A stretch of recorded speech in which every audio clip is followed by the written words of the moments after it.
आता फेस्टिवल पण मराठीमध्ये तुम्ही शॉर्ट फिल्म फेस्टिवल बनवलं हो. होतं. नक्की तो विषय काय होता, तो कसा लोकांपर्यंत पोहोचला नक्की? तर बेसिकली शॉर्ट फिल्म फेस्टिवलच्या व्यतिरिक्त मी अजून एक विटा फेस्टिवल नावाचं एक माझा बंधू करतो बरं. सांगली जिल्ह्यामध्ये विट्यात, आणि तिथे अनेक प्लॅटफॉर्म असतात. हम्म. तर नवीन लोकांना चान्स भेटला पाहिजे या हिशोबाने तो विषय होता. हम्म. आणि शॉर्ट फिल्म बनवण्याचा एकमेव हेतू आपला असा आहे की सध्याच्या कंडिशनला छत्रपती शिवाजी महाराज म्हटलं की लोकांना काय आठवतं? गडकिल्ले, बरं. लढाया, हो.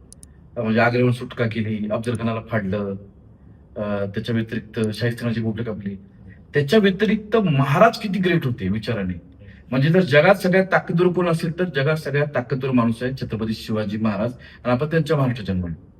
हे आपल्या प्रत्येकाचं भाग्य आहे. म्हणजे छत्रपती शिवाजी महाराज अष्टावधान जागृत, म्हणजे एका वेळेला 8 दिशाच्या बाबतीत ते त्यांचं 8 ठिकाणी त्यांचं लक्ष असायचं. हे आपल्या मराठी माणसाला कोणाला माहित नाही, हम्म. पण याच्यावरती बाहेरचे लोक रिसर्च करतात.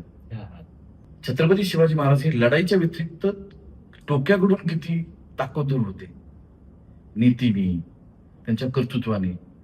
हे जर आजच्या पिढीला कळलं, का प्रत्येक माणसाला कळलं, तर त्याचं आयुष्य वेगळं असतं.